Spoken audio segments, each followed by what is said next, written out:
Story 1: The Missing Son. It began like so many other cases, an unexpected phone call on a dreary Monday morning.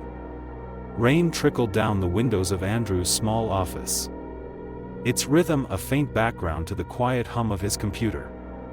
He had been going through paperwork, the usual drudgery of an investigator's life, when the call came through. Her voice was what struck him first. Trembling, almost fractured, as if it were held together by nothing but sheer desperation. "My son is missing." Andrew leaned back in his chair, his instincts sharpening. Missing persons cases were tricky. Often, they ended up being something mundane, a misunderstanding, someone intentionally avoiding contact, or a young adult striking out on their own. But as the woman spoke, he realized this was different. "He's been gone for almost a year," she said, her voice cracking. "At first, he texted me, just short messages every now and then. But now, it's been months. Anne, I don't think it's him. I don't know what to believe anymore." "What makes you think it isn't him?" Andrew asked, already scribbling notes. There was silence on the other end, just the faint sound of her breathing. "A mother knows," she finally whispered. Andrew had heard similar sentiments before, but something about her conviction gave him pause. After she provided the details, her son Jacob, 26 years old, last seen in a nearby town, Andrew agreed to take the case. Jacob's story was one Andrew had seen too many times. A promising young man, bright and kind, had started spiraling in his early 20s. A string of bad choices, dropping out of college, falling in with the wrong crowd, and eventually dabbling in drugs. It wasn't uncommon. What set this case apart was the bizarre communication after his disappearance. 4 months after Jacob vanished, his mother received a text, "I'm okay. Don't worry about me. I need space." The message didn't alarm her initially. Jacob had always been impulsive, and she thought he might simply be trying to figure things out. But as weeks turned into months, the messages became colder, less like the son she knew. When she called the number, he never answered. "I tried so hard to believe it was him," she told Andrew when they met in person. Her hands trembled as she handed him Jacob's photograph. But something about it just felt wrong. Andrew studied the photo. Jacob had an easy smile and intelligent eyes, a kid who seemed like he had everything ahead of him. But there was a weariness there too. Something that suggested life had already taken its toll. The first step was retracing Jacob's last known movements. According to his mother, the police had done little beyond filing a report. His phone had last pinged near a small pub on the outskirts of town, a place notorious for attracting the worst kinds of people. Andrew decided that was where he'd start. The pub wasn't hard to find. Nestled in a decaying part of town, it sat at the edge of a poorly lit street, its flickering neon sign barely illuminating the cracked pavement. Even from the outside, Andrew could feel the weight of the place, the kind of establishment that swallowed people whole. Inside, the air was thick with cigarette smoke, the faint stench of stale beer lingering underneath. The dim lighting cast shadows that made it difficult to see faces clearly. And the quiet hum of conversation seemed to stop the moment Andrew stepped through the door. He approached the bar, trying to appear nonchalant. The bartender, a woman in her late 40s with tired eyes, looked him up and down. "Lemonade," Andrew said, forcing a smile. Her eyebrow arched, but she poured the drink without a word. Andrew slid Jacob's photograph across the counter. "Ever seen him?" She froze for just a second. So brief most wouldn't have noticed. Her eyes flicked to the photo. Then back to Andrew. "Can't say I have," she said. Her tone curt.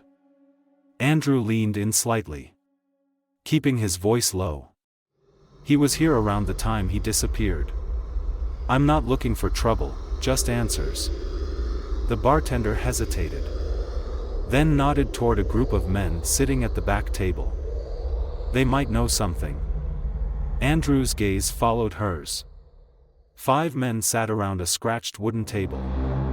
Their laughter too loud. Their stares too sharp. They were an odd mix, some dressed casually. Others in expensive designer clothing that seemed out of place in such a dingy pub. He approached cautiously, holding the photo in his hand. "Excuse me," he said.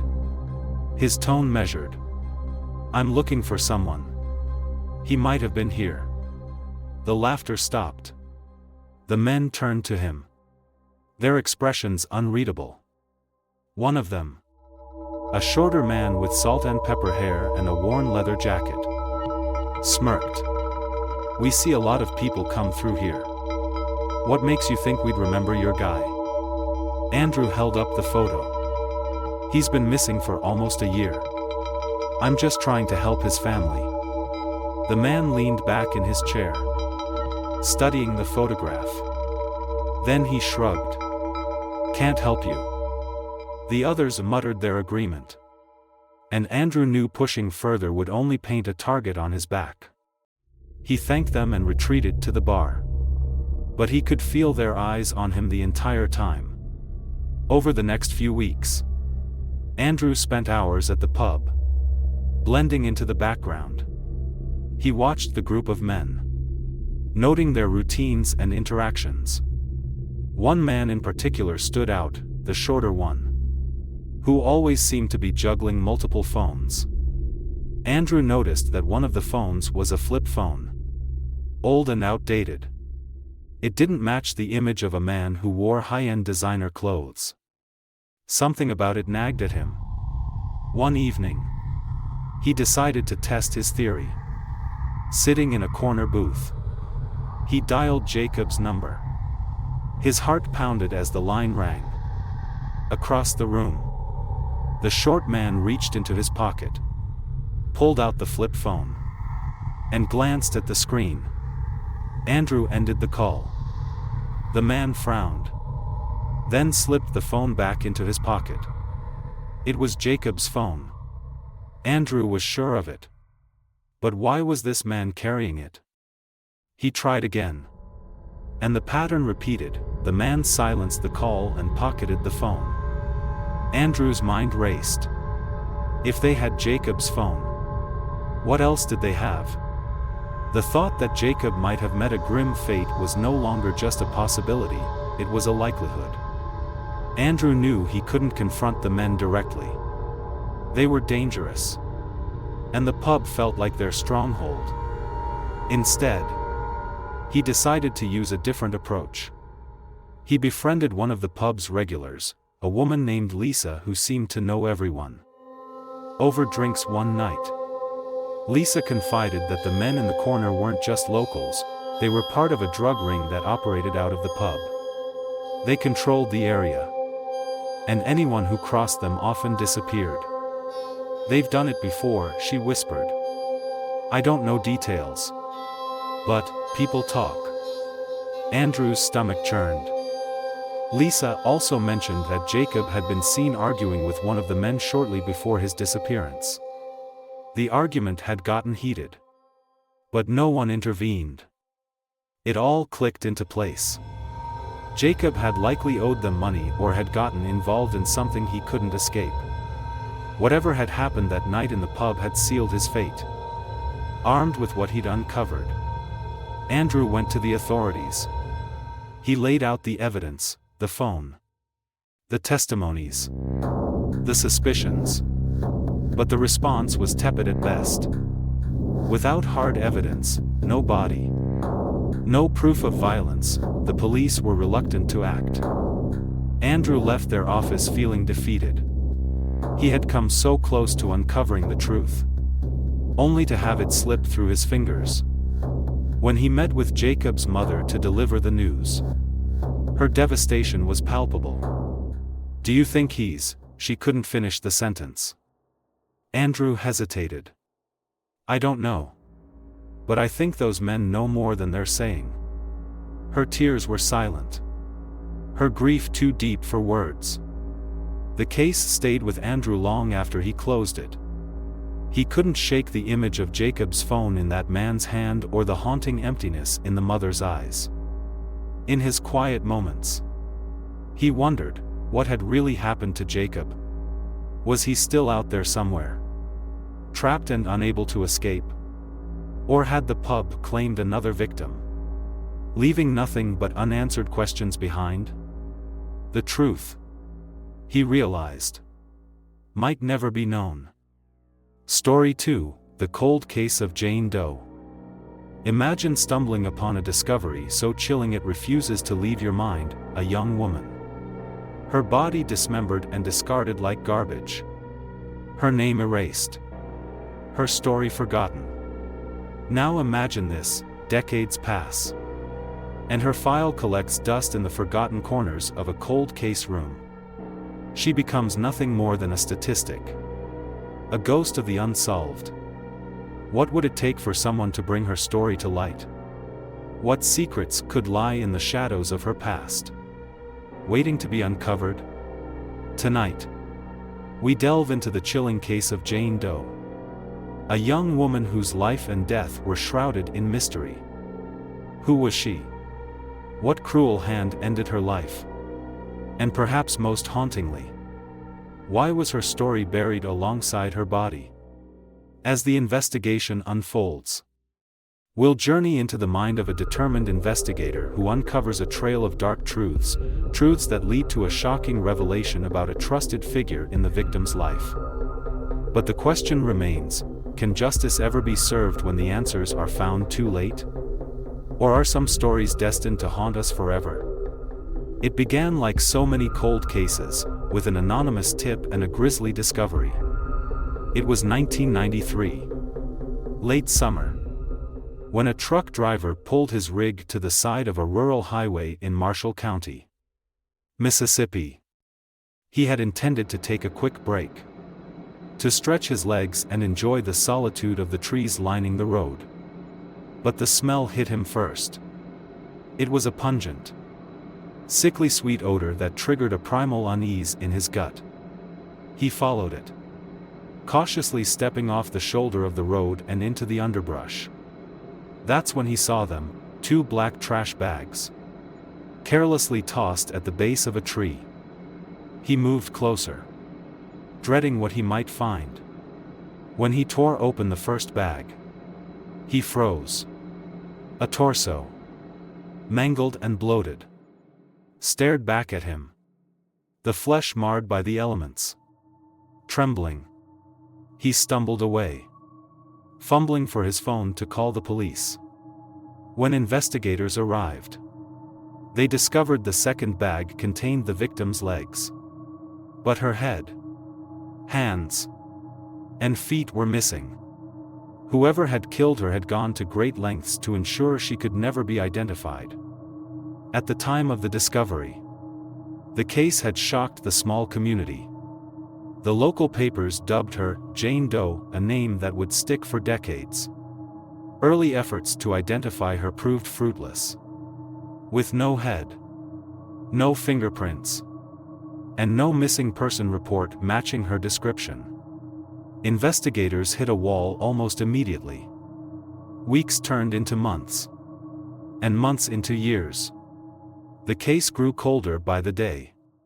Despite the gruesome details, Jane Doe's file was eventually relegated to the cold case archives, a grim reminder of the justice she never received.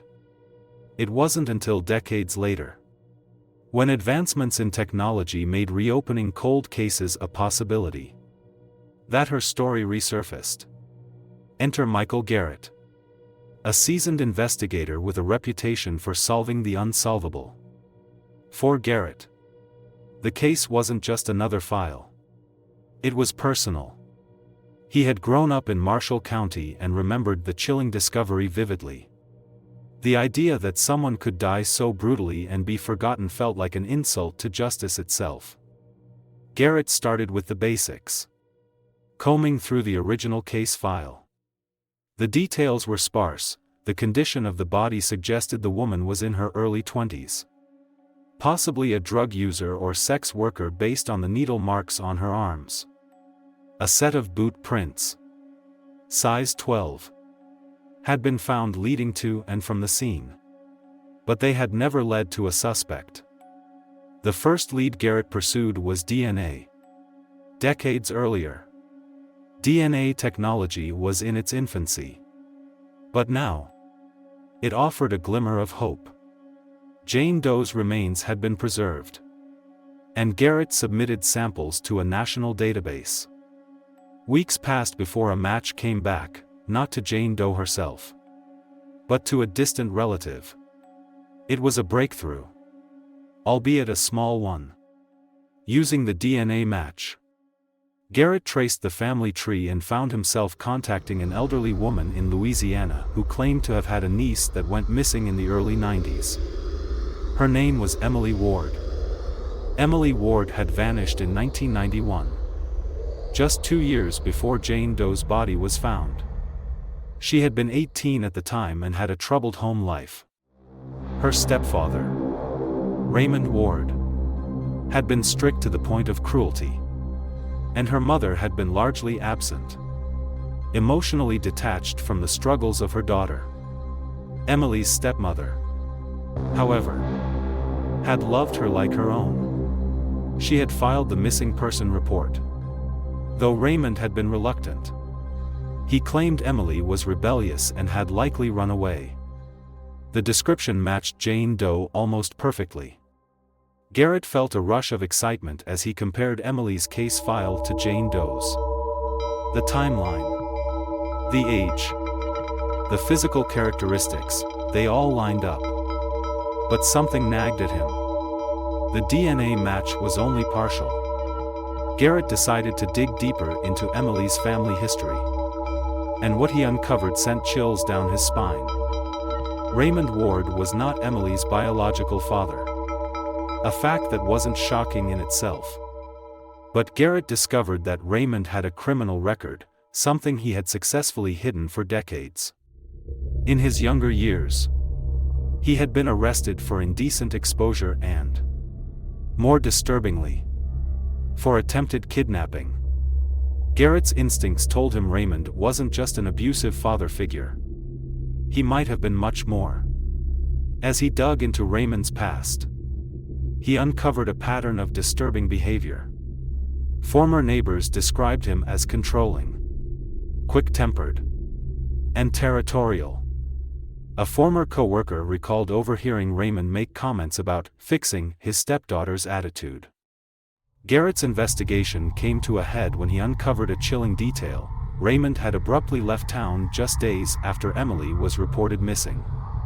His departure was sudden, unexplained, and left no forwarding address.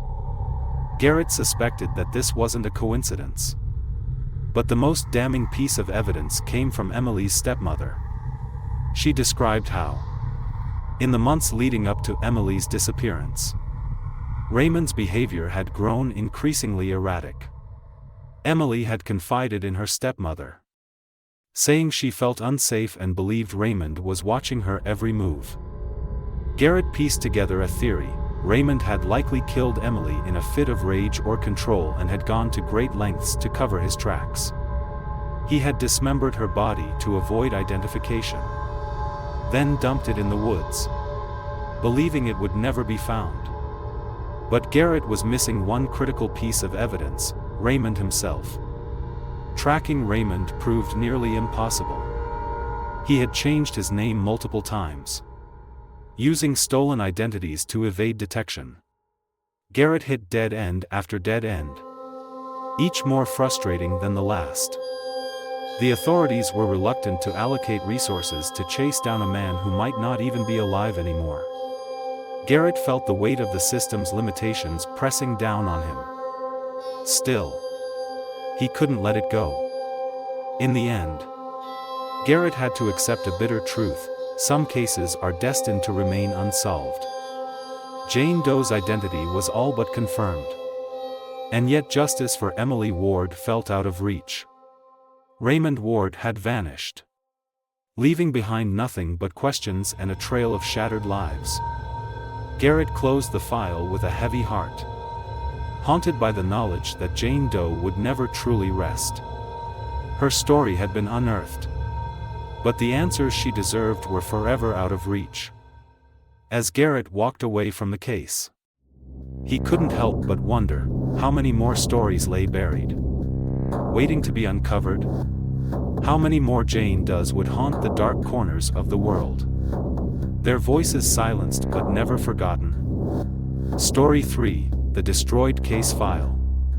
The sound of tires crunching gravel was the only noise in the quiet cul-de-sac as Terry Marshall pulled into the driveway. The house ahead was small but well kept, with a garden that spoke of care and patience. Inside, Terry knew, waited a family clinging to hope, a family that had been waiting for decades. He killed the engine, leaning his head back against the seat for a moment. Taking this case had been a decision born out of both curiosity and frustration. Retirement had dulled the edge of his days, but this call had reignited something inside him. Yet as he sat there, the weight of what lay ahead settled heavily on his chest. The victim's mother, Evelyn Larson, answered the door. She was in her 70s now, her face lined with time and grief. Her hands trembled as she invited Terry inside, her voice barely above a whisper. "Thank you for coming," she said, leading him to the living room. Framed photographs lined the walls, each one a snapshot of happier times. Among them was a portrait of a young woman with a radiant smile. Her auburn hair caught the light in a way that made her seem alive. "That's my daughter," Evelyn said, her voice breaking. Julie Larson had been just 22 when she was murdered in 1983. Strangled and dumped off a bridge. Her case had gone cold after only a few months. The police had told Evelyn they were doing everything they could. But the years passed, and the phone stopped ringing. "We just want to know what happened," Evelyn said, her hands clutching a tissue. "We deserve that much, don't we?" Terry nodded. "You do," he said. "And I'll do everything I can to find out." Terry's first step was to request Julie's case file from the Milwaukee Police Department. It was a formality, but one he hoped would yield insights the family hadn't been privy to. The initial call was uneventful. A clerk noted the case number and promised to locate the file. But as days turned into weeks, Terry began to suspect something was amiss. Follow-up calls were met with vague assurances that the search was ongoing. Finally, on his third attempt, Terry was transferred to a captain who delivered the news. "I'm sorry to tell you this," the captain said, his tone clipped. "But the case file was destroyed during a departmental reorganization in the mid-1990s. Terry felt his stomach drop. Destroyed? How does that happen with an open case? "It was a mistake," the captain replied. "We've implemented new protocols since then to ensure it doesn't happen again." The words felt hollow. Rehearsed. Terry pressed for details, but the captain offered none. "Look," the captain added, "there's nothing else I can do. I wish you luck." The line went dead, leaving Terry staring at his phone in disbelief. Files didn't just go missing. Terry had spent enough time in law enforcement to know that every piece of evidence, every report, was catalogued and tracked. Mistakes happened, sure, but not with this frequency. Unable to access the original file, Terry turned to the people who had been closest to the case. He tracked down retired officers, journalists who had covered the story, and even former co-workers who might have insights. What he uncovered painted a troubling picture. One retired detective remembered the case vividly. Julie's death wasn't random, he said. There were whispers about her being involved with someone important, someone with connections. Connections to who? Terry asked. The detective hesitated. There was a businessman, Martin Caldwell. He was questioned early on but never charged. His name kept coming up in other cases, though. The name didn't mean much to Terry at first. But as he dug deeper, it began to appear with unsettling frequency. Caldwell, a wealthy developer, had ties to several cold cases in the area. Terry's instincts told him that Caldwell was more than a person of interest. But without the case file, proving it would be nearly impossible. Terry's frustration grew as he encountered more roadblocks. It wasn't just Julie's case file that had been destroyed. Dozens of cold cases from the 1980s and early 1990s had been wiped out during the so-called reorganization. The official explanation was that the department had run out of storage space and had prioritized solved cases for destruction. But Terry found this hard to believe. He reached out to a former records clerk, Margaret Hill, who had worked during the time of the purge. Margaret, now in her 80s, agreed to meet with him at a local coffee shop. They said it was about storage, she told him, her voice tinged with bitterness. But it wasn't. We had plenty of space. They picked and chose which files to destroy. Picked and chose? Terry asked, leaning in. Margaret nodded. It wasn't random. Someone went through those files. I remember seeing a stack on the captain's desk, cases flagged for disposal. When I asked about it, he told me to mind my business. Who gave the order? Margaret hesitated, glancing around the room. I don't know for sure. But I can tell you this, those cases all had one thing in common. They involved powerful people. Margaret's revelation sent chills down Terry's spine. If the destruction of the files had been deliberate, it meant someone within the department had gone to great lengths to protect certain individuals. Terry compiled a list of the affected cases, cross-referencing them with news articles and witness statements. Patterns began to emerge, suspects with ties to politicians, wealthy businessmen, and even law enforcement officials. One name appeared more than any other, Martin Caldwell. Caldwell had been questioned in connection with 3 different disappearances, all young women. But he had never been charged. Each time, investigators had cited a lack of evidence. Terry's gut told him this wasn't a coincidence. The breakthrough came when Terry received an anonymous email. The sender claimed to have worked with Caldwell during the 1980s and had information that might be useful.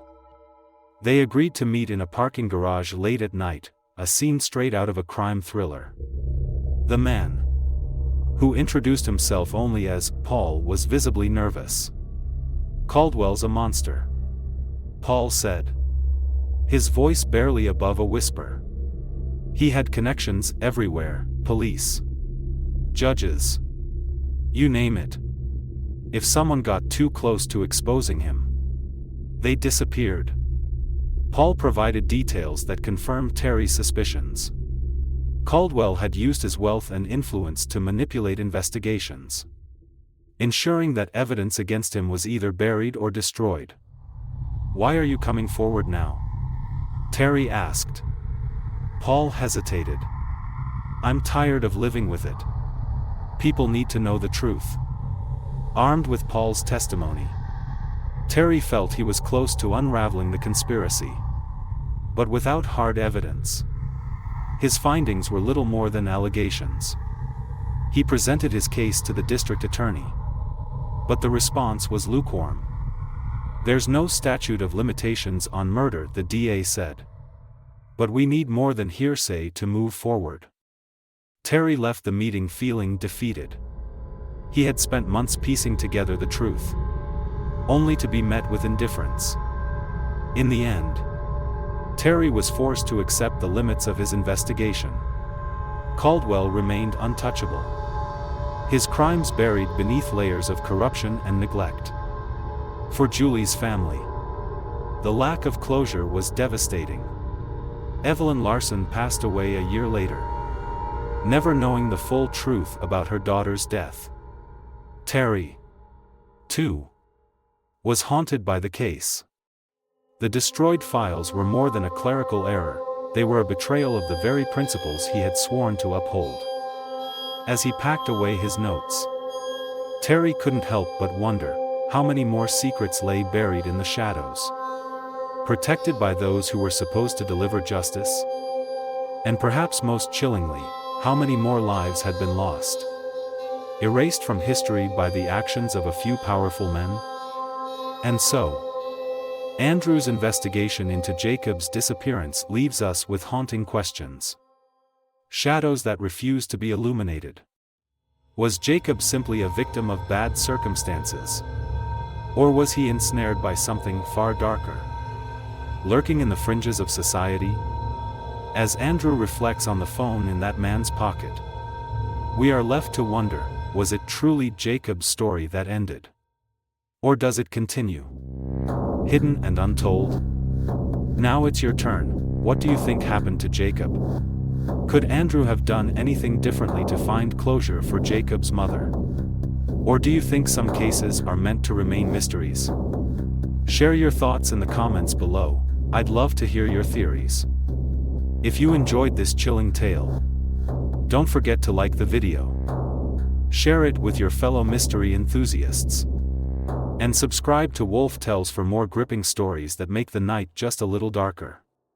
Hit the bell icon so you never miss an update.